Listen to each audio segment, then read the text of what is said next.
الحمد لله نحمده ونستعينه ونستغفره ونعوذ بالله من شرور أنفسنا ومن سيئات أعمالنا من يهده الله فلا مضل له ومن يضلله فلا هادي له ونشهد أن لا إله إلا الله وحده لا شريك له ونشهد أن سيدنا ونبينا ومولانا محمدا عبده ورسوله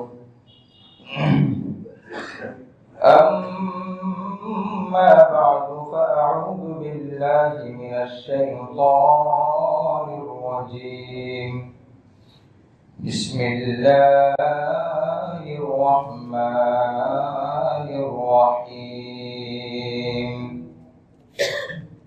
وأذن في الناس بالحج يأتوك رجالا وعلى كل ضامر يأتين من كل فج عميق وقال رسول الله صلى الله عليه وسلم من حج لله فلم يرفث ولم يفسق رجع كيوم ولدته أمه وقال رسول الله صلى الله عليه وسلم من لم يمنعه عن الحج حاجة ظاهرة أو سلطان جائر أو مرض حابس فمات ولم يحج فليمت إن شاء يهوديا وإن شاء نصرانيا أو كما قال عليه الصلاة والسلام سبحانك لا علم لنا إلا ما علمتنا إنك أنت العليم الحكيم سبحانك لا فهم لنا إلا ما فهمتنا إنك أنت العزيز الحكيم اللهم أنت ربي لا إله إلا أنت خلقتني وأنا عبدك وأنا على عهدك ووعدك ما استطعت أعوذ بك من شر ما صنعت أبوء لك بنعمتك علي وأبوء بذنبي فاغفر لي فإنه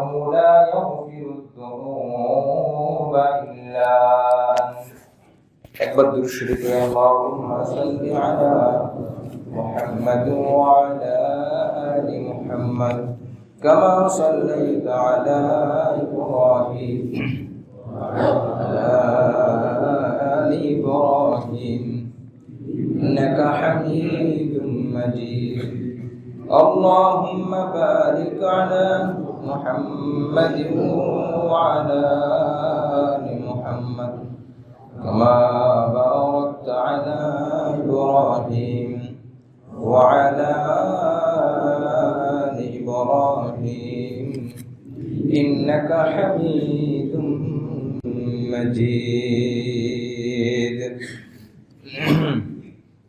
মুআজ্জাজ সম্মানিত মুসল্লিয়ান ইকরাম, মহান রব্বুল আলামিন আমাদেরকে আজ জিলকাদ মাসের 15 তারিখ 1445 হিজরি মহান রব্বুল আলামিন আমাদেরকে এই জিলকাদ মাসের তৃতীয় জুমার নামাজ আদায় করার জন্য সুস্থতার সহিত ঈমানের সহিত তৌফিক দান করেছেন। শুকরিয়া আদায় করি আলহামদুলিল্লাহ। আমরা সকলেই অবগত আছি হজের মাস চলমান, শাওয়াল, জিলকাদ, জিলহজ, এই 3 মাসকে হজের মাস বলা হয়। হাজী সাহেবরা এই মাসগুলোতে হজের উদ্দেশ্যে আল্লাহর ঘরের মেহমান হয়ে রওনা করেন, হজ পালনের উদ্দেশ্যে তারা গমন করে।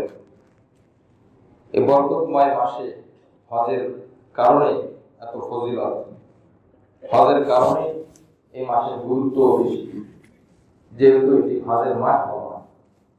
কোরআন কারীমে সূরা তাওবার মধ্যে বলা হয়েছে, আসমান জমিন আল্লাহ পাক যেদিন সৃষ্টি করেছেন সেদিন থেকে 12 মাস আল্লাহ পাক সৃষ্টি করেছেন। 12 মাস আল্লাহ পাকের তৈরি। মুহররম, সফর, রবিউল আউয়াল, রবিউল সানি, এ থেকে নিয়ে জিলহজ পর্যন্ত। জিলহজ মাস হলো 12তম মাস, আর মুহররম মাস হলো প্রথম মাস। এই 12 মাস আল্লাহ পাকের তৈরি। ফিহা ওয়া মিনহা আরবাআতুল হুরুম, আল্লাহ পাক নিজেই বলেন এই 12 মাসের মধ্যে 4 মাস অত্যন্ত সম্মানিত, মর্যাদাপূর্ণ। এমনকি মক্কার মুশরিকরা, মক্কার তখনকার কাফেররা এই 4 মাসকে সম্মান দিত। যুদ্ধ বিগ্রহ এই 4 মাসের মধ্যে তারা করত না, এই 4 মাসকে মূল্যায়ন করত। তার মধ্যে এই হজের মাসগুলো অন্তর্ভুক্ত। মুআজ্জাজ হাজিরিন, এই জন্য বরকতময় মাস, সম্মানিত মাসের মধ্যে ইবাদত করলে এর সওয়াব বেশি আশা করা যায়। কোরআন সুন্নাহয় যদি কোনো দলিল থাকে অবশ্যই সেই ফজিলত আমরা আলোচনা করতে পারি, শুনতে পারি। কিন্তু বরকত তো ভিন্ন জিনিস। আল্লাহ পাক বরকত দিতে পারেন। যাদের আল্লাহ পাক তৌফিক দিয়েছেন, হজ ফরজ হোক চাই না হোক, সেখানে যাওয়ার জন্য তারা যাচ্ছেন, যাবেন। ভবিষ্যতে যাদের তৌফিক আল্লাহ রেখেছেন তারাও যাবে। অনেক বড় সৌভাগ্যের বিষয় জীবনে হজ পালন করা। হজ এমন একটা আমল, এটা ফরজ হওয়ার অবকাশ রাখে না, ফরজ হওয়ার অপেক্ষা রাখে না। কারণ হজ পালন হল প্রত্যেকটা মানুষের রক্ত আল্লাহ পাক, বিশেষ করে মুসলমানের সবকিছু তো আল্লাহ পাক। এই আল্লাহ পাকের সাথে মহাব্বত, সম্পর্ক, আন্তরিকতা সর্বোচ্চ চূড়ান্ত বহিঃপ্রকাশ হলো হজ পালনের মাধ্যমে। হজের মধ্যে, উমরার মধ্যে, বিশেষ করে হজের মধ্যে আল্লাহ পাকের ভালোবাসার সর্বোচ্চ প্রকাশ করা যায় এবং দেখা যায়। এই চিত্রগুলো ফুটে ওঠে। এই জন্য আল্লাহ পাক বলে নাই, রাসূল কোথাও বলে নাই যে হজ ফরজ না হলে হজ করা যাবে না, এ কথা বলা নাই। এর সাথে আরো একটু যুক্ত করা যায় একটি কথা। দুটি আমল, যে আমলের ব্যাপারে আমরা জানি যে ফরজ হলে দিতে হয়, পরিমাণ একটা নির্দিষ্ট পরিমাণে পৌঁছালে ওই হুকুমটা আদায় করতে হয়। তার মধ্যে একটি হলো যাকাত। আমরা জানি যাকাত ফরজের নির্দিষ্ট অর্থ সম্পদ যদি থাকে তখন তার উপর যাকাত ফরজ। অর্থাৎ ধরেন 75,000 বা 80,000 টাকা বছরের দু প্রান্তে শুরুতে এবং শেষে থাকে, এবং তারপর প্রয়োজনীয় ঋণ না থাকে, তাহলে তার উপরে এই টাকা, এই সম্পদে যাকাত দেওয়া ফরজ। যদি 80,000 টাকা থাকে, পক্ষান্তরে একজন মানুষের কাছে 80,000 টাকা নেই, 40,000 টাকা আছে, 50,000 টাকা আছে, এখন তার উপর তো যাকাত ফরজ না। কিন্তু তিনি যার উপর যাকাত ফরজ তার মতো করে যাকাত দিতে পারবেন কিনা, এটি হলো প্রশ্ন। যার উপর যাকাত ফরজ কিন্তু শতকরা 2.5%, শতে 2.5 টাকা দিয়ে দিল। কিন্তু যার কাছে 80,000 টাকা নেই, 50,000 টাকা আছে, শরীয়তে বলে তার উপরে ফরজ না। কিন্তু সে যদি চিন্তা করে যে যাকাত তো একটা গুরুত্বপূর্ণ আমল, যদিও আমার উপর ফরজ না, তো আমি ওই পার্সেন্টেজ ঠিক রেখে আমার 50,000 টাকা কত টাকা হয়, 1 টাকা, কি বলে 50 টাকায় 101 টাকা, 1 টাকা 25 পয়সা, 50,000 টাকায় যা হয় 40,000 টাকা, 1,000 টাকা। আমার কাছে বছর শেষে এসে দেখলাম যে 40,000 টাকা আছে। নিয়ম অনুযায়ী শরীয়ত আমাকে বাধ্য করেনি, খরচ করেনি। কিন্তু যদি কেউ যাকাতের নিয়তে আল্লাহ আমার কাছে এই পরিমাণ যদি সম্পদ আছে, তো আমি এখান থেকে শতকরা 2.5%, 40 ভাগের 1 ভাগ দিয়ে দিলাম, 1,000 টাকা দিলাম, তাহলে তার আমল নামায় যাকাতের সব হবে কি হবে না? কি বলেন? হবে না। একজন মানুষের উপর হজ ফরজ না, কিন্তু সে যদি হজ করে সওয়াব হবে কিনা? হবে। হজ না করলে আল্লাহ পাক তাকে ধরবেন না। অনুরূপভাবে জাকাত ফরজ না, জাকাত না দিলে আল্লাহ পাক তাকে ধরবেন না, কারণ তার সেই পরিমাণ অর্থ নেই, সম্পদ নেই। যদি তিনি দিয়ে দেন যে আমার কোনো ফরজ না, আমি দিয়ে দিলাম খুশি হয়ে, আমার এতটুকু সম্পদ হলেও তো আছে, কত মানুষের তো 1000 টাকাও নাই, কত মানুষের তো 5000 টাকাও নেই, কত মানুষ তো ঋণী, তো আমার কাছে তো 40,000 টাকা হলেও আছে। একজন সাধারণ খেটে খাওয়া মানুষ, কর্মজীবী মানুষ, উনি যে চিন্তা করে 1 বছর পরে আমার কাছে 20,000 টাকা আছে, তো আমি 500 টাকা দিয়ে দিই, কি এমন ক্ষতি হবে? একজন বড় বুজুর্গের ওয়াকিয়া বলেছিলেন যে আমি প্রত্যেক বছরে জাকাত দিই। বলে কেন দেন? আপনার তো ফরজ না। 2 নিয়তে দিই। তো 1 নম্বর নিয়ত হলো যে জাকাত ইসলামের 4টি বিধান, একটি বিধান। নামাজ তো আদায় করি, রোজা তো বছরে একবার আদায় করি, আল্লাহর মেহেরবানিতে হজ ফরজ না, তাও আল্লাহ পাক কবুল করেছেন, হজ আদায় করলাম, তো জাকাতটা বাকি থাকবে কেন? তো আমার বছর যাওয়ার পরে যা থাকে সেখান থেকে আমি 40 ভাগের 1 ভাগ বের করে আমি জাকাত দিয়ে দিই। তা আমার 5টি স্তম্ভ আমার মধ্যে আমি ফিট করতে পারলাম, সুবহানাল্লাহ। তো আমি জাকাত দাতাদের সাদৃশ্য অবলম্বনের জন্য। আর 2 নম্বর হলো আমি নিয়ত করি যে আল্লাহ আমার তো 20 টাকা আছে, 20,000 টাকা আছে, তো আপনার পরিভাষায় আপনার বিধান মতো আমার উপর ফরজ না, তবে আমার দুনিয়াতে চলতে গেলে টাকা পয়সার দরকার আছে। যদিও আমি গরিব মানুষ, আপনার নিয়ম অনুযায়ী আপনার মিসাল পরিচয়ের ক্ষেত্রে আমার উপর জাকাত ফরজ না, তারপরে জাকাত দাতাদের সাথে যেহেতু আমার নামটা আমি অ্যাড করলাম, যুক্ত করলাম, আপনি অচিরে আমাকে ধনী বানিয়ে দেন, সুবহানাল্লাহ। তো আল্লাহ পাক দিতে কত মুআজ্জাজ হাজিরিন। এই জন্য হজ এরকম ফরজ না হলে করা যাবে না, ফরজ হলেই করতে হবে, বিষয়টি এরকম না। কারণ হজের মধ্যে একটা প্রেম নিহিত আছে, চূড়ান্ত ভালোবাসা নিহিত আছে। ভালোবাসার কোনো মূল্য হয় না, ভালোবাসা কোনো অর্থের অপেক্ষা রাখে না, ভালোবাসা কোনো ফরজ হওয়ার অপেক্ষা রাখে না। আমরা মুসলমানরা আল্লাহর বিধান পালন করি শুধু ফরজ হিসেবে, দায়িত্ব পালন হিসাবে না। দায়িত্ব তো পালন করি চাকরির স্থানে, আমার প্রতিষ্ঠানের মালিক, আমার দোকানের মালিক, আমি সময় মতো না গেলে বেতন দিবে না, ওখানে হয় চাকরি, ওখানে ভালোবাসা পূর্ণাঙ্গ না। আল্লাহর হুকুম পালন করার ক্ষেত্রে উদ্দেশ্য হলো ভালোবাসা। ভালোবাসা প্রকাশ, নামাজ পড়ব দায়িত্ব পালন করতেছি না, ভালোবাসা প্রকাশ করতেছি। রোজা রাখি দায়িত্ব পালন না, ভালোবাসা প্রকাশ। দায়িত্ব পালন তো আল্লাহ পাক দিয়েছেন, এটা আল্লাহর ব্যক্তিগত ব্যাপার। আমার উদ্দেশ্য কি? এই জন্য প্রত্যেকটা ইবাদতের মধ্যে আল্লাহর জন্য, আল্লাহর ভালোবাসায় সূরা বাকারার মধ্যে 2 নম্বর পারার 4 নম্বর পৃষ্ঠা আল্লাহ পাক বলেন, যারা মুমিন হবে তারা ইবাদতের ক্ষেত্রে ওয়াল্লাযীনা আমানু আশাদ্দু হুব্বান লিল্লাহ, ঈমানদাররা সমস্ত ইবাদতের ক্ষেত্রে আমি আল্লাহর ভালোবাসা তার দিলের মধ্যে বেশি থাকবে, সুবহানাল্লাহ। সকল ইবাদতের ক্ষেত্রে আমার বান্দার শুকনা ইবাদত আমি চাই না, আমার বান্দার ভিজা ইবাদত। কাগজের ফুল আর বাগানের ফুল দেখতে একরকম, বরঞ্চ কোনো কোনো ক্ষেত্রে কাগজের ফুল দেখতে সুন্দর দেখা যায়। কাগজের প্লাস্টিকের গোলাপ ফুল তৈরি করা দেখতে অনেক সুন্দর, কিন্তু তার মধ্যে কোনো স্বাদ নাই, তার মধ্যে কোনো ঘ্রাণ নাই। অনেক সময় বিভিন্ন প্রাইভেট কারে ভিতরে আঙ্গুরের থোপা ঝুলিয়ে রাখা হয়, দেখতে মনে হয় যে পুরো আঙ্গুর, কিন্তু এটা প্লাস্টিক। এরকম হাজার প্লাস্টিকের আঙ্গুর এক জায়গায় রাখলে, আর একটা আঙ্গুর যদি এক জায়গায় রাখা হয়, মর্যাদার বিচারে ওই আসল একটা আঙ্গুরের মর্যাদা ওই হাজার প্লাস্টিকের আঙ্গুর থেকে বেশি হয়ে যাবে। এই জন্য ইবাদত হবে রসালো ইবাদত, শুকনা ইবাদত না, মরুভূমি মার্কা ইবাদত না। যে ইবাদতের মধ্যে রস আছে, যে ইবাদতের মধ্যে স্বাদ আছে, যে ইবাদতের মধ্যে ঘ্রাণ আছে। রাসূল করিম সাল্লাল্লাহু আলাইহি ওয়াসাল্লাম বলেন, ঈমানের ইবাদতের স্বাদ আছে, ইবাদতের ঘ্রাণ আছে। যদি কেউ ইবাদতের স্বাদ অনুভব করতে না পারে, বোঝা যাবে তার ঈমান এখনো পরিপূর্ণ হয়নি। ঈমান পরিপূর্ণ হয়নি, তো সে চাকরি করতেছে, সে দায়িত্ব পালন করে, এই জন্য স্বাদ গ্রহণ করা, স্বাদ আনার চেষ্টা করা। কিভাবে আসবে স্বাদ? আনার চেষ্টা করতে হবে। যে পন্থায় করলে আমার ওই অনুভব তৈরি হবে, সেই অনুভবটা আনার চেষ্টা করা। আমি যদি নাও পারি, চেষ্টা তো করতে, আমি ত্রুটি করা উচিত না আমার। মুআজ্জাজ হাজিরিন, রাসূল করিম যারা হজে যান, উমরায় যান, আমি অনেক মানুষকে দেখেছি, প্রথম যখন আপনারা যারা গিয়েছেন তো জানেন ভালো, যখন জীবনে প্রথম গিয়েছি, যেই প্রথমে গিয়েছে এবং মসজিদের মধ্যে ঢুকে আমরা জানি কাবা ঘর দেখা মাত্র হাত তুলে দোয়া করা বা দোয়া করে দোয়া কবুল হয়, প্রথম দেখার সাথে সাথে দোয়া করে দোয়া কবুল হয়।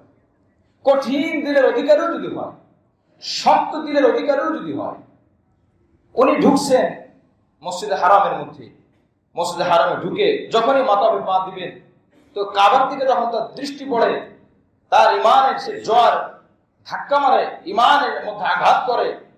যত কঠিন হৃদয়ের মানুষ বছরের পর বছর চোখ দিয়ে পানি আসে না, কাবা ঘর দেখার সাথে সাথে চোখ দিয়ে পানি এসে যায়। কি বল কথা ঠিক কিনা? যারা দেখেছেন তারা বলতে পারবে। উনি নিজে অবাক হয়ে যায়। আবেগে যত মানুষ দেখলাম যে আল্লাহ কাবা ঘর স্পর্শ করছে, চোখ দিয়ে পানি ফেলে না, হতেই পারে না। আমি এই কথাই বলার চেষ্টা করতেছি, ওই আবেগটা কোথা থেকে আসলো? ওই আবেগটার মধ্যে আমার কিছু প্রচেষ্টা রয়েছে। মুআজ্জাজ হাজিরিন, প্রত্যেকটা আমলের মধ্যে এরকম আবেগ রয়েছে। বান্দা যখন আবেগ দিয়ে আমল করে, তখন ওই আমল যদি পরিমাণে অল্প হয়, আল্লাহর কাছে অনেক দামি হয়ে যায়। এই জন্য মনে করেন নামাজের মধ্যে কথাবার্তা নাই কেন? সালামের জবাব দেওয়া ওয়াজিব। নামাজের মধ্যে সালামের জবাব দেওয়া যাবে না। নামাজের মধ্যে সালামের জবাব দিলে নামাজ ভেঙে যাবে। কারণ নামাজ একাগ্রতামূলক, একটা ভালোবাসামূলক ইবাদত। তার মধ্যে স্বাদ আছে, দুনিয়ার কোনো স্বাদ গ্রহণ করা যাবে না। কঠিন পানির পিপাসা লাগছে, পানি পান করা যাবে না নামাজের মধ্যে। পানি পান করলে নামাজ ভেঙে যাবে। অন্যদিকে তাকানো যাবে না, কারোর সাথে কথা বলা যাবে না। এমনকি দেয়ালে যদি কোনো কিছু লেখা থাকে পশ্চিম দিকে, আর জবান দিয়ে কেউ ওই লেখাটা মুখ দিয়ে উচ্চারণ করে পড়ে, তো তার নামাজ নষ্ট হয়ে যাবে। মুআজ্জাজ হাজিরিন, এই জন্য আমলের মধ্যে আজ স্বাদ নাই। রাসূল কারীম সাল্লাল্লাহু আলাইহি ওয়াসাল্লাম বলেন, এক সাহাবী জিজ্ঞাসা করছে, হুজুর, যে ঈমান আছে এর বুঝবো কিভাবে? ঈমানের পরিচয়টা কি? রাসূল বলেন, ইদা সাররাতকা হাসানাতুকা ওয়া ইদা সাআতকা সাইয়্যাতুকা ফাআনতা মুমিন। রাসূল বলেন, যখন কোন আমল করতে তোমার স্বাদ লাগে, মজা লাগে, মিষ্টির একটা মজা আছে, দই একটা মজা আছে, বিভিন্ন ফলের বিভিন্ন ধরনের স্বাদ আছে, তো প্রত্যেকটা আমলে এক একটা স্বাদ আছে। ওই স্বাদ যদি তুমি অনুভব করতে পারো, তুমি আমল করো, তোমার আমলের মধ্যে স্বাদ অনুভব হয়, ফাআনতা মুমিন, তখন তুমি ভাববে তুমি মুমিন। সুবহানাল্লাহ। ওয়াইদা সাআতকা সাইয়্যাতুকা, আর হঠাৎ কোনো গুনাহ হয়ে যাচ্ছে, কোনো গুনাহ তোমার দ্বারা প্রকাশ পাচ্ছে, গুনাহ করার সময় তোমার দিলে খুব কষ্ট লাগতেছে, হঠাৎ কারণে অকারণে হচ্ছে, কিন্তু খুব ব্যথা লাগে, কষ্ট লাগে, বিরক্ত লাগে, তো বোঝা যাবে তোমার দিলের মধ্যে ঈমানের স্বাদ আছে। এই জন্য হাদিস কোরআনের মধ্যে সূরা বাকারা 1 নম্বর পারা হাফেজে কোরআন কারীমের 20 নম্বর পৃষ্ঠা আছে, সিবগাতাল্লাহ ওয়া মান আহসানু মিনাল্লাহি সিবগা। ঈমানের রং আছে, ঈমানের স্বাদ আছে, ঈমানের ঘ্রাণ আছে। ঈমানের রঙে রঙিন হওয়া, নিজের বডির মধ্যে ঈমানের রং দিয়ে সাজানো, ঈমানের স্বাদ আছে, এই অনুভব করা, আমলের মধ্যে সেই স্বাদ অনুভব করা। আর ঈমানের ঘ্রাণ আছে। হযরত আনাস বিন নজর বিন আনাস অথবা আনাস বিন নজর, বুখারী শরীফ 2 খণ্ডের হাদিস, উহুদ যুদ্ধের মধ্যে তিনি জোরে একটা দৌড় মারলেন। এক সাহাবী পিছন থেকে জিজ্ঞাসা করে, তুমি দৌড় দিচ্ছ কেন, কোথায় যাও? বলে, আমি ইন্নী লা আজিদু রিহান জান্নাতি দুনা উহুদিন, সামনে উহুদ পাহাড় দেখা যায়, উহুদ পাহাড়ের পিছন থেকে আমি জান্নাতের ঘ্রাণ পাইতেছি। জোরে করে সুবহানাল্লাহ। জান্নাতের ঘ্রাণ আছে। ঈমান ওনার না, এই জন্য জান্নাতের ঘ্রাণ পায়। ঈমান ভিতরে মজবুত, এই জন্য জান্নাতের ঘ্রাণ পায়। ইন্নী লা আজিদু রিহান জান্নাতি দুনা উহুদিন, আমি তো জান্নাতের ঘ্রাণ পাচ্ছি উহুদের পিছন থেকে, এই জন্য আমি দৌড় দিলাম। কিছুক্ষণ পরে দেখা গেল কয়েকজন সাহাবী শহীদ হয়ে গেছে। ওই শহীদ হওয়া সাহাবীর মধ্যে যেই সাহাবী বলে গেল যে আমি জান্নাতের ঘ্রাণ পাচ্ছি, তার চেহারাও তার ছবিটাও দেখা যায়। মানে তিনি গিয়েছেন, যুদ্ধ করলেন, সাথে সাথে শহীদ হয়ে গেলেন, জান্নাতে চলে গেলেন। সুবহানাল্লাহ। মুআজ্জাজ হাজিরিন, এই জন্য এই বিষয়গুলো আমাদের নাই। আমরা শুধু নতুন নতুন বিষয় খুঁজি, নতুন নতুন ওয়াজ, নতুন নতুন আলোচনার দ্বারা মানুষের জীবন পরিবর্তন হয় না। নতুন নতুন আলোচনার দ্বারা আমার ঈমান পরিপূর্ণ হবে না। আমার যতটুকু আমি জানি, আমার আমল যতটুকু আছে, আমার ঈমান যতটুকু আছে, এটাকে ঝালাই করে, এটাকে পরিষ্কার করি। 100 তরবারি ছুরি আছে, ধার নাই, জং লেগে গেছে, ওই 100 ছুরির কোনো দাম নাই। একটা ছুরি আছে ধারালো, পরিষ্কার মসৃণ, ওই একটা দিয়ে 100 গরু জবাই করা যাবে। এই জন্য ভূতা আর ধান হিং জল ধরা তরবারি আর শরীর কোনো মূল্য নাই। সূরা আর রহমানের মধ্যে তবে আইয়া আলাই রাব্বিকুমা তুকাজ্জিবান আল্লাহ কতবার বলেছেন? 32 বার না? 32 বার বলেছেন না? গুনে দেখবেন। তবে আইয়া আলাই রাব্বিকুমা তুকাজ্জিবান আল্লাহ 32 বার বলেছেন। ওয়া ইয়াকুলুনা মাতা হাযাল ওয়া'দ ইন কুনতুম সাদিকিন আল্লাহ 5 বার বলেছেন। কিয়ামতের জান্নাতের কথা আল্লাহ 77 বার বলেছেন। জাহান্নাম শব্দ 77 বার বলেছেন। আন-নার মানে জাহান্নাম 102 বার বলেছেন। সুবহানাল্লাহ সুবহান আল্লাহ 27 বার বলেছেন। আলহামদুলিল্লাহ 22 বার বলেছেন। আল্লাহু আকবার 1 বার বলেছেন। লা ইলাহা ইল্লাল্লাহ 2 বার বলেছেন। এগুলি কেন বারবার? আমরা অনেক সময় বুঝি না। এক কথাই তো হবে। বলেন নামাজের মধ্যে এখন যদি কেউ বলে প্রত্যেকদিন সূরা ফাতিহা ভালো লাগে না, এখন থেকে সূরা ফাতিহা বা নামাজ হবে সূরা বাকারা দিয়ে, নামাজ হবে? তাহলে এখানে তো আমরা বলি না যে এক জিনিস বারবার কেন রাখতেছি? প্রতিদিন আযানের সময় যে আযান দেওয়া হয়, আল্লাহু আকবার আল্লাহু আকবার আল্লাহু আকবার আল্লাহু আকবার আশহাদু আল লা ইলাহা ইল্লাল্লাহ আশহাদু আল লা ইলাহা ইল্লাল্লাহ আশহাদু আন্না মুহাম্মাদার রাসূলুল্লাহ আশহাদু আন্না মুহাম্মাদার রাসূলুল্লাহ হাইয়া আলাস সালাহ হাইয়া আলাস সালাহ হাইয়া আলাল ফালাহ হাইয়া আলাল ফালাহ। ফজরের নামাজ as-সালাতু খায়রুম মিনান নাওম, ইকামতের সময় কদ কামাতিস সালাহ কদ কামাতিস সালাহ আল্লাহু আকবার লা ইলাহা ইল্লাল্লাহ প্রত্যেকদিন কতবার বলেন? 10 বার। ইকামতে 5 বার, ফরজ নামাজে 5 বার। কোনদিন কি আমরা বলছি এটা পুরান জিনিস আর ভালো লাগে নতুন কিছু? নতুন কেন হয়? 1400 বছর আগে সূরা ফাতিহা পড়া হয়েছে নামাজের মধ্যে। 1400 বছর আগে আযান ইকামত দেওয়া হয়েছে, 10 বার দৈনিক দেওয়া হয়েছে। কিয়ামত পর্যন্ত আযান চলবে, কিয়ামত পর্যন্ত সূরা ফাতিহা চলবে, কিয়ামত পর্যন্ত এই কথাগুলোই চলবে। পুরান হওয়ার কোনো সুযোগ নাই। যদি কেউ বলে নতুনের দিকে যায় তাহলে সে স্পষ্ট গুমরাহ দিকে চলে যাবে। নতুন কি? নতুন তো নামাজ না পড়া। এতদিন নামাজ পড়ছে আর নতুন কিছু চাই? নামাজ আচ্ছা নামাজ পড়া, জোহরের নামাজ দিন 4 রাকাত পড়ছে আর নতুন কিছু চাই, এখন থেকে 6 রাকাত পড়বো। জোহরের নামাজ হবে না? কি বলেন, হবে তো? কষ্টের সাথে বলছি কথাগুলো। মেহরাব থেকে শুধু মিষ্টি জিনিস বোঝার জন্য না, আমরা বুঝি না। 6236টি আয়াত, 35টি আয়াত আছে। কয়টি আয়াতের ব্যাখ্যা আমি আজ পর্যন্ত জেনেছি? 12 লক্ষ হাদিস আছে। বুখারী শরীফের মধ্যে মাত্র পুনরাবৃত্তি ছাড়া 4000 এর কিছু বেশি হাদিস। 7275 হাদিস পুনরাবৃত্তি সহকারে। আমি কি পুরা বুখারী একবার পড়তে পারছি? 12 লক্ষ হাদিস আছে, আরো বেশি আছে। মুহাদ্দিসিন কেরাম বলেছেন বিশুদ্ধ হাদিস পৃথিবীতে 12 লক্ষ পাওয়া যায়। কারণ আমার নবীর জীবনের চুপ থাকা এটাও হাদিস, কথা বলা এটাও হাদিস, নড়চলা এটাও হাদিস, দৈহিক গঠন এটাও হাদিস, নবীজির সামনে একটা সাহাবা একটা কাজ করছে চুপ ছিলেন নবীজি, এটাও হাদিস। সুবহানাল্লাহ। তো প্রতিদিন আমরা নিজেরা গুনি, ঘুম থেকে উঠে ঘুমাতে যাওয়ার আগ পর্যন্ত কতগুলো কাজ করি, আমরা নিজেরা করি। তো আমার আপনার নবী 22.5 বছরে কতগুলো কাজ করছে। নবী আলাইহিস সালাম এক হাদিস বারবার বলছেন, এক আয়াত বারবার বলছেন। কেন বারবার বলি? উদ্দেশ্য জাহান্নাম থেকে বাঁচা, জান্নাতে যাওয়া।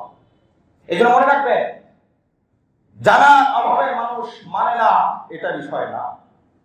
আজ জানার অভাবে মানুষ মানে না এটা বলতে পারেন না, তখন আপনি বলতে পারবেন নতুন কিছু বিষয় চাই, নতুন বিষয় হলে তখন মানুষ আমল করবে। নতুন বিষয় কি? পুরান যেগুলো আছে এগুলো আমল করতে করতে কপালে দাগ পড়ে যাবে, জামা ছিঁড়ে যাবে, পাপ তলা ক্ষয় হয়ে যাবে। কি বলে কথা ঠিক কিনা? সেগুলো আমল করি না কেন? মুআজ্জাজ হাজিরিন, প্রতিদিন 5 ওয়াক্ত নামাজ সঠিকভাবে কি আদায় করতে পারলাম? একটা বই আছে, যদি কখনো পান কিনে দেখতে পারেন। 2 রাকাত নামাজে 1200 মাসআলা। কত মাসআলা বলেন? বইয়ের নামের 2 রাকাত নামাজে 1200 মাসআলা।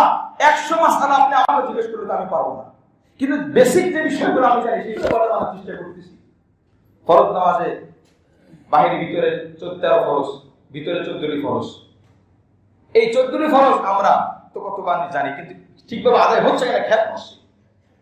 মুআজ্জাজ হাজিরিন, ইসলামের বিষয় কোনটা পুরাতন না। প্রত্যেকদিন পড়বো, প্রত্যেকদিন আমল করব, সেটাই নতুন হবে। সুবহানাল্লাহ। আমার আল্লাহ পুরাতন না, আমার আল্লাহর কোরআন পুরাতন না, আমার নবীর হাদিস পুরাতন না। প্রত্যেকদিন 100 বার যদি বলা হয়, প্রত্যেকদিন 32 রাকাত নামাজ কমপক্ষে, 17 রাকাত ফরজ নামাজ এবং 13 রাকাত সুন্নাত নামাজ, 12 রাকাত সুন্নাত নামাজ আর 3 রাকাত বেতির নামাজ। এই 32 রাকাত নামাজে কমপক্ষে 32 বার সূরা ফাতিহা পড়তে হয়। পুরাতন জিনিস সুবহান রাব্বিল আযীম রুকুতে প্রত্যেক নামাজে পড়তে হয়, পুরাতন জিনিস। প্রত্যেক উঠা বসে আল্লাহু আকবার, পুরাতন জিনিস। সিজদাতে সুবহান রাব্বিল আযীম, পুরাতন জিনিস। কেন পড়ো? নতুন কিছু পড়ি। তাশাহুদে কি তাহিয়াতে কেন পড়ো? নতুন কিছু পড়ি। দোয়া মাসআলা দুরূদ শরীফ কেন পড়ো? নতুন কিছু পড়ি। এতদিন আল্লাহু আকবার বলে হাত পাচ্ছে, আল্লাহু আকবার বলবো না, এখন অন্য কিছু বলি, সুবহান রাব্বিল আলা, এই হাত পাল্লা, নামাজ হবে। তাহলে কোরআন জিনিস সারা টিকতে পারবে না, কোরআন কথা বারবার শুনতে হবে, কি বলবে কথা ঠিক কিনা? কারণ আপনি কোরআন আমল তো করতে পারবেন। প্রতিদিন 5 ওয়াক্ত নামাজ, প্রতিদিন ফজরের নামাজ আসতেছে, প্রত্যেক বছর রোজা আসতেছে, প্রত্যেক বছর হজ আসতেছে, প্রত্যেক বছর যাকাত আসতেছে, প্রত্যেক বছর কুরবানি আসতেছে, প্রত্যেক বছর কুরবানির নামাজ, ঈদের নামাজ আসতেছে, প্রত্যেক বছরে কোরআন আমল বলে আসবে। ওই কোরআন আমলগুলো সুন্দর থেকে সুন্দর কিভাবে করা যায়, ওই চেষ্টা যদি আমরা করতে পারি, আমার কোরআন আমল দিয়ে নাজাতের ওসিলা হিসেবে আল্লাহ কবুল করবেন। সুবহানাল্লাহ। নতুন আমল দরকার নেই। আল্লাহ পাক বলে না এরকম নতুন আমল দরকার হতো, আল্লাহ পাক ওহী বন্ধ করতেন না। আল্লাহ পাক বলতেন আমার নবী চলে গেছে, কোরআন নাযিল চালু থাকবে, কারণ আমার বান্দাকে আমি কোরআন জিনিস দেব, সব নতুন নতুন জিনিস দেব। মুআজ্জিজ হাজিরিন, দুনিয়ার জিনিস নতুন হতে পারে, দুনিয়া চলার জন্য দুনিয়াতে নতুন সব প্রয়োজন, কিন্তু আখিরাত কেন্দ্রিক যে বিষয়গুলো, এগুলো নতুনের কোনো সুযোগ নাই। প্রত্যেক কোরআনই নতুন, প্রত্যেক নতুনই কোরআন। আল্লাহ পাক রব্বুল আলামিন কোরআন হাদিসের সহিহ জ্ঞান অর্জন করার তৌফিক দান করেন, আমিন। বলতেছিলাম হজের সময়, এই হজ মানুষের দিলের মধ্যে আগ্রহ থাকে, আকাঙ্ক্ষা থাকে, আবেগ থাকে, হায় আমার উপর ফরজ না, যদি যেতে পারতাম। এটা ঈমানের একটা আলামত। এই জন্য মুআজ্জিজ হাজিরিন, কিছু আমল আছে আমার আপনার আবেগ তো আল্লাহ পাক দেখেন, যদি আমি হজ করতে নাও পারি, কিছু আমল যেগুলো হাদিস কোরআনে, এই আমলগুলো যদি আমি করতে পারি, আল্লাহ পাক আমার আপনার আমলনামায় হজের সওয়াব লিখে দিবেন। সুবহানাল্লাহ। হজের সওয়াব লিখে দিবেন যদি আমরা যে কটা মনে রাখতে পারি। এক নম্বর হলো বান্দা খাঁটি দিলে নিয়ত করবে আমি হজ করব। আমার অর্থ নাই, কিন্তু নিয়ত করতে তো টাকা পয়সা লাগে না। পাক্কা ইরাদা, আকদুন নিয়াতি সাদিকাতি আলা আদাইল হজ্জ, হজ আদায়ের জন্য পাক্কা নিয়ত। আল্লাহ আমার নতুন শব্দ আছে, দৈনিক আমার 10 টাকা গোছানোর শব্দ আছে, আমি এটাই করতেছি, আর আমার পাক্কা নিয়ত আছে। হাদিসের মধ্যে রাসূল কারীম সাল্লাল্লাহু আলাইহি ওয়াসাল্লাম বলেন, মুসলিম শরীফের ব্যাখ্যা গ্রন্থ এই কিতাবের মধ্যে আসছে, মান নাওয়াল গাজওয়া গায়রাহু মিন আত-তুআ ফারাদ লাহু উযরুন মানআহু হাসাল লাহু সাওয়াবু নিয়তি ওয়া আন্নাহু কুল্লামা আকসারা মিন আত-তাআসসুব আলা ফাওয়াদি যালিকা ওয়া তামান্না আলা কাউনাহু মা'আল গুযাতি ওয়া নাহবিহিম কাসুরা সাওয়াবুহু ওয়াল্লাহু আ'লাম। আল্লাহ রাসূল সাল্লাল্লাহু আলাইহি ওয়াসাল্লাম বলেন, যে ব্যক্তি কোনো যুদ্ধ বা কোনো ইবাদতের নিয়ত করবে, পাক্কা নিয়ত থাকবে, কিন্তু তার কোনো অসুবিধার কোনো সে যেতে পারে না, কোনো অসুস্থতা আছে বা কোনো বাধার সম্মুখীন, অথবা তার কাছে পয়সা নাই কিন্তু নিয়ত আছে, আল্লাহ রাসূল সাল্লাল্লাহু আলাইহি ওয়াসাল্লাম বলেন তার নিয়তের মাত্রা যত বেশি হবে, আল্লাহ পাক তার আমলনামায় সওয়াব তত বেশি দান করবেন। সুবহানাল্লাহ। তার মানে হলো আমি যদি নিয়ত করি, নিয়তেই আমার হজের সওয়াব হবে, যদি আমি হজ করতে না পারি। প্রশ্ন, এর যে আমলগুলো আছে এই আমলগুলো করলেই তো হয়, যাদের উপর হজ ফরজ হজ করা লাগবে না, বিষয়টি কি এমন না। এই জন্য বর্তমান সময় করোনার মধ্য থেকে, করোনার পরে যখন বিশেষ করে হজের প্যাকেজটা বেড়ে গেছে, তখন থেকে অনেক আলোচনা করেন যে অনেকে আছেন এরকম বারবার ওমরা করেন, অথচ তার উপর হজ ফরজ, হজের জন্য চেষ্টাও করেন না, হজের ফিকির নাই, কিন্তু উনি চিন্তা করে আমার ওমরা তার হজ আদায় হবে, হজের ঘাটতি পূরণ হবে। এরকম যদি কেউ চিন্তা করে ওমরা করে, 1000 বার ওমরা করলেও তার ফরজ হজ কিন্তু আদায় হবে না। হ্যাঁ, ওমরা সুযোগ আছে বারবার যাওয়া, এটা ভালো, ওই আকীদা রাখা যাবে না। ওই আকীদা রেখে যদি কেউ হজে যায়, হজ আদায় হবে না। সহজে উদাহরণ দেওয়ার জন্য, একজন মানুষ মনে করেন ফজরের নামাজের পর থেকে, সূর্য ওঠার পর থেকে একদম জোহর পর্যন্ত 200 রাকাত নফল নামাজ পড়ছে, কিন্তু ওই দিন ফজরের নামাজ তিনি পড়েন নাই। বলেন তো, এই 200 রাকাত নামাজ আদায় করলে, নফল নামাজ আদায় করেছে, সুন্দর করে পড়েছে, 2 রাকাত ফরজ নামাজ ফজরের নামাজ আদায় করে নাই, 200 রাকাতকে এটার স্থলাভিষিক্ত হবে? সারা জীবনের সমস্ত নফল দিয়ে 2 রাকাত ফরজ নামাজ আদায় হবে না। তো আমরা করা ফরজ না, যদি আকীদা এরকম থাকে, ওই আকীদা নিয়ে হজ আদায় হবে না, পাক্কা নিয়ত থাকতে হবে। আবু দাউদ শরীফের 1520 নম্বর হাদিস, রাসূল কারীম সাল্লাল্লাহু আলাইহি ওয়াসাল্লাম বলেন, মান সাআলাল্লাহু শাহাদা, মান সাআলাল্লাহু শাহাদাতা সাদিকান বাল্লাগাহু আল্লাহু মানাজিল আশ-শুহাদা ওয়া ইন মাতা আলা ফিরাশিহি। আল্লাহ রাসূল বলেন, যদি কেউ দিলের মধ্যে পাক্কা নিয়ত করে যে আমি শহীদ হব, আমি শহীদের মর্যাদা অর্জন করতে চাই, পাক্কা নিয়ত, গতানুগতিক না, রওয়াজি নিয়ত না, পাক্কা নিয়ত থাকে, আর সে যদি তার বিছানায় অসুস্থ অবস্থায়, হসপিটালে অসুস্থ অবস্থায়, যে কোনো জায়গায় যে কোনো অবস্থায় সে যদি মারা যায়, সে জিহাদের ময়দানে শহীদ হওয়ার তামান্না আকাঙ্ক্ষা রেখেছিল, বিছানায় থাকা অবস্থায়ও তার ওই জিহাদের ময়দানের সওয়াব তার আমলনামায় আল্লাহ পাক দান করবে। সুবহানাল্লাহ। তামান্না রাখা, হাদিসের মধ্যে আসছে জিহাদের ব্যাপারে যদি কোনো তামান্নাও না থাকে, মাতা আলান নিফাক, সে কিন্তু মুনাফিক অবস্থায় মারা যাবে। খুব কঠিন ধমক আল্লাহ রাসূলের। এটা একটা ইবাদত, নামাজ যেমন একটা ইবাদত। হ্যাঁ, যখন যেটা সময় হয় তখন সেটা করতে হয়, সবটা সময় আসে না। জোহরের সময় যদি কেউ আয়েশার নামাজ আদায় করে তো তার নামাজ আদায় হবে না। আসরের নামাজের সময় যদি কেউ মাগরিবের নামাজ আদায় করে তার নামাজ আদায় হবে না। এই জন্য পাক্কা নিয়তের দ্বারা বান্দার আমলের মর্যাদা বাড়ায়। 2 নম্বর, তাহলে প্রথম আমল জানলাম, পাক্কা নিয়ত থাকতে হবে। আচ্ছা বলেন, নিয়ত করার জন্য কি ধনী হওয়া আবশ্যক? নিয়ত করার জন্য কি আমার গাড়ি বাড়ি থাকা আবশ্যক? যে কোনো ব্যক্তি, এখন থেকে আমরা নিয়ত করলাম, আল্লাহ আমার নিয়ত আছে হজে যাওয়া, সর্বোচ্চ দোয়া করা এবং চেষ্টা করা, নিয়ত করা, এই নিয়তের কারণে তার আমলনামায় আল্লাহ পাক হজ লিখে দিবেন। সুবহানাল্লাহ। 2 নম্বর কি আমল? আল মুহাফাজাতু আলা সালাতিল ফরিদতি ফিল মসজিদি। যদি কেউ 5 ওয়াক্ত ফরজ নামাজ ধারাবাহিকতার সহিত মসজিদে গিয়ে আদায় করে, আল্লাহ পাক রব্বুল আলামিন তার আমলনামায় হজের সওয়াব দান করবেন। সুবহানাল্লাহ। তাহলে প্রতিদিন তো সম্ভব। আবু দাউদ শরীফের 558 নম্বর হাদিস, আল্লাহ রাসূল বলেন, মান খরাজা মিন বাইতিহি মুতাতাহহিরান ইলা সালাতিন মাকতুবা। যে ব্যক্তি তার ঘর থেকে বের হলো ওযু অবস্থায় পবিত্রতা অর্জন করে ঘর থেকে মসজিদের দিকে আসলো, কি জন্য? 5 ওয়াক্ত ফরজ নামাজের জন্য। ফাজরুহু কাজরিল হাজ্জিল মুহরিমি, ফাজরুহু কাজরিল হাজ্জিল মুহরিমি। সে কেমন যেন হজের উদ্দেশ্যে ইহরাম বেঁধে হজে যাওয়ার সওয়াব অর্জন করলো। জোরে বলি সুবহানাল্লাহ। তাহলে পবিত্রতা অর্জন করে এই হাদিসটি যখন মাথায় থাকবে, আমরা তো আসি নামাজ পড়তে, 5 ওয়াক্ত ফরজ নামাজ বিশেষ কোনো কারণ না থাকলে বাসায় পড়বো না, মসজিদে আসবো। তো যখন পবিত্রতা অর্জন করবো, আমি খেয়াল করবো ওই হাদিসটা 558 নম্বর হাদিস আবু দাউদ শরীফে। তো আল্লাহ পাক আমলনামা ফরজ হজের সওয়াব দান করবেন। ওয়া মান খরাজা ইলা তাসবিহিদ দুহা লা ইউসিবুহু ইল্লা ইয়াহু ফাজরু কাজরিল মুতামির। আরেকটা আমল, চাষের নামাজের সময়, চাষের সময় সাধারণত 8:30 বা 9টার পর থেকে নিয়ে 11:30 পর্যন্ত এই 2.5 ঘন্টা সময় থাকে। কেউ যদি এই চাষের নামাজ পড়ার উদ্দেশ্যে মসজিদে আসে, লা ইউসিবুহু ইল্লা ইয়াহু, শুধু এই জন্যই এসেছে, আল্লাহ রাসূল বলেন ফাজরু কাজরিল মুতামির, সে উমরা করার সওয়াব অর্জন করে মসজিদ থেকে বের হবে। সুবহানাল্লাহ। চাষের সময় 8:30 থেকে, সকাল 8:30 থেকে 11:30 পর্যন্ত, মানে জোহরের ওয়াক্ত হওয়ার আগ পর্যন্ত। এটা হলো চাষের নামাজ। আমরা এখানে 2টি আমল পালাম, একটার মধ্যে, এক হাদিসের মধ্যে 5 ওয়াক্ত ফরজ নামাজ জামাতের সাথে আদায় করা। আল্লাহ পাক আমাদের সকলকে তৌফিক দান করেন, আমিন। তাহলে প্রত্যেকদিন 5 ওয়াক্ত ফরজ নামাজ কেমন যেন 5টা হজ আদায় করা। সুবহানাল্লাহ। 3 নম্বর, সালাতুল ফজর ফি জামাআতিন থুম্মা যিকরুল্লাহি হাত্তা তুলু'আশ শামসি থুম্মা সালাতান রাকাতাইন। তিরমিজি শরীফের 586 নম্বর হাদিস, সহিহ হাদিস। আল্লাহ রাসূল সাল্লাল্লাহু আলাইহি ওয়াসাল্লাম বলেন, মান সাল্লামা গাদাতা ফি জামাআতিন, যে ব্যক্তি ফজরের নামাজ জামাতের সাথে আদায় করলো, থুম্মা ক্বাদা যিকরুল্লাহ হাত্তা তাতলু'আশ শামস থুম্মা সাল্লা রাকাতাইন, অতঃপর ফজরের নামাজ জামাতের সাথে আদায় করে আল্লাহর জিকিরে মগ্ন থাকলো।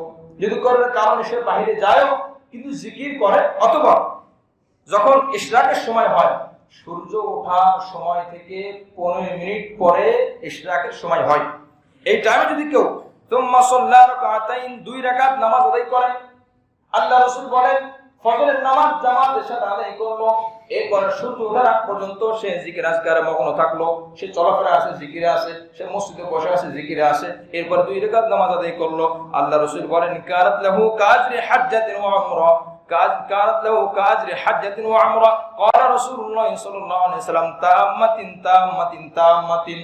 আল্লাহ রাসূল বলেন সে ওই দিন পরিপূর্ণ একটি হজ, একটি উমরার সওয়াব অর্জন করবে। সুবহানাল্লাহ। তাহলে রাসূল পরিপূর্ণ 3 বার বলেছেন, পরিপূর্ণ। বর্ণনাকারী বলেন একটা হজ, একটা উমরা। 3 নম্বর আমল, আল্লাহ রাসূল সাল্লাল্লাহু আলাইহি ওয়াসাল্লাম 4 নম্বর আমল বলেন যে হজের সওয়াব, উমরার সওয়াব। আল উমরাতু ফি রমাদান তা'দিলু হাজ্জা।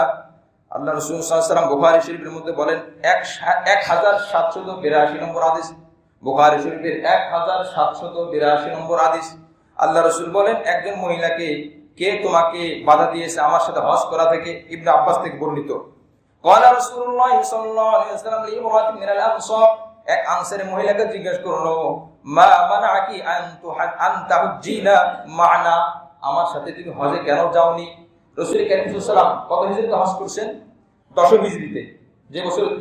যে বছর নবীজি মারা যান 10 হিজরিতে নবী আলাইহিস সালাম হজ করেন। তো এক মহিলাকে জিজ্ঞেস করতেছে, তুমি কেন হজে যাওনি? قالت كان لنا نادع فركبه أبو فلان وابنه لزوجها وابنها وتركنا بها نندع عليه. তিনি বলেন, হুজুর, একটা পানি উঠানোর জন্য একটা উট ছিল, পানি বহন করার জন্য। এই উটটা আমার ছেলে আর আমার স্বামী নিয়ে গেছে হজে, আমি এখন কিভাবে যাব? আমি তো বাধাগ্রস্ত হয়ে গেছি। আল্লাহ রাসূল তখন বলেন, ফাইদা কানা রমাদান ইতামিরি ফীহি ফাইন্না উমরাতান ফি রমাদান হাজ্জাতুন। সামনে যখন রমজান মাস আসবে, রমজান মাসে তোমরা উমরা করবে, কেননা রমজান যদি তোমরা উমরা করো আল্লাহ পাক তোমার আমলনামায় একটা হজের সওয়াব দান করবেন। সুবহানাল্লাহ। তাহলে রমজানে উমরা করতে তার সুযোগ থাকে, রমজানে উমরা করা মানে হলো হজের সমান সওয়াব। বুখারী শরীফ 1782 নম্বর হাদিস। আল্লাহ রাসূল সাল্লাল্লাহু আলাইহি ওয়াসাল্লাম বলেন, তো 4 নম্বর আমল পাইলাম কি ভাই? রমজানে কি করা? উমরা করা। 5 নম্বর আমল আল আযকারু আকামিস সালাত সালাওয়াতিল মাফরুযা। বুখারী শরীফের 843 নম্বর হাদিস। আল্লাহ রাসূল সাল্লাল্লাহু আলাইহি ওয়াসাল্লামের কাছে আসলেন। কারা আসলেন? জাআল ফুকারা ইলান নবী সাল্লাল্লাহু আলাইহি ওয়াসাল্লাম, কিছু দরিদ্র মানুষ নবীর কাছে আসলেন। ফাকালু যাহাবাত আহলুদ দুসুরি মিনাল আমওয়ালি বিদারাজাতিল উলা ওয়ান নাঈমিল মুকিমি ইসাল্লুনা কামা নুসাল্লি। কিছু সাহাবায়ে কেরাম, তাদের সম্পদ আছে, অনেক অর্থ আছে, তাদের অর্থের কারণে, সম্পদের কারণে মর্যাদার উচ্চ শিখরে পৌঁছে যায়। ইসাল্লুনা কামা নুসাল্লি, তারা নামাজ পড়ে, আমরা নামাজ পড়ি, নামাজ পড়তে পয়সা লাগে না, মর্যাদায় বরাবর। ওয়া ইয়াসুমুনা কামা নাসুমু, তারাও রোজা রাখে, আমরাও রোজা রাখি, রোজা পালন করতে কোনো পয়সা লাগে না। ওয়া লাহুম ফাদলুম মিন আমওয়াল, তাদেরকে তো আল্লাহ পাক সম্পদ দিয়েছেন, এই সম্পদের কারণে হজ্জুনা বিহা, তারা হজ করে, কিন্তু আমরা হজ করতে পারি না। আল্লাহ রাসূল সাল্লাল্লাহু আলাইহি ওয়াসাল্লামের কাছে বললেন, ওয়া ইয়াতামিরুনা ওয়া ইউজাহিদুনা ওয়া ইয়াতাসাদ্দাকুন, তারা উমরা পালন করে টাকা দিয়ে, তারা জিহাদ করে অর্থ দিয়ে, তারা দান করে। আমরা দান করতে পারি না, টাকা নাই, আমরা জিহাদ করতে পারি না, পয়সা নাই, আমরা উমরা করতে পারি না, পয়সা নাই, আমরা হজ করতে পারি না, পয়সা নাই। এখন আমাদের একটু আমল বলে দেন, যে আমলের কারণে আমরা হজের সওয়াব পাবো। জোরে বলি সুবহানাল্লাহ। আল্লাহ রাসূল বলেন, আলা উআতিকুম ইন আফালতুম আদরাকতুম মান সাবাকুম ওয়া লাহুম ওয়া লাম ইদরিকুম আহাদুন বা'দাকুম। আমি তোমাদেরকে আমল বলে দিই, এই আমল যদি তোমরা করতে পারো, তোমরাও ওই পরিমাণ আমলের সওয়াব পাবে তারা অর্থের মাধ্যমে যে সমস্ত আমলগুলো করতে পারে। সুবহানাল্লাহ। ওয়া কুনতুম খায়রা মান আনতুম বাইনা যহরানিয়াতিন ইল্লা মান আমিলা মিথলাহু তুসাব্বিহুনা ওয়া তাহমাদুনা ওয়া তুকাব্বিরুনা খালফা কুল্লি সালাতিন সালাসান ওয়া সালাসিনা। প্রত্যেক নামাজের পরে 33 বার সুবহানাল্লাহ। কতবার সুবহানাল্লাহ? তাহলে এটা তো আমরা জানি করি, কিন্তু এটা মাথায় রাখবো, 33 বার সুবহানাল্লাহ, 33 বার আলহামদুলিল্লাহ, 33 বার আল্লাহু আকবার। কোন হাদিসে আছে 33 বার আল্লাহু আকবার। এই আমল তোমরা করো।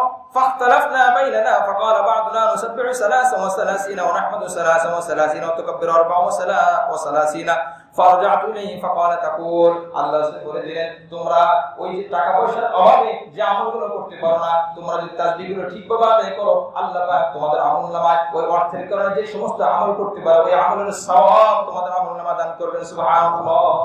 তো 5টি আমল জানলাম আজকে, সময় নাই। 1 নম্বর আমল আমি আবার বলছি, শুধু শিরোনাম আকারে। 1 নম্বর পাক্কা নিয়ত থাকা। 2 নম্বর আমল মসজিদে 5 ওয়াক্ত নামাজ আদায় করা। 3 নম্বর আমল ফজরের নামাজ জামাতের সাথে আদায় করে এই যে ইশরাকের নামাজ 2 রাকাত আদায় করা।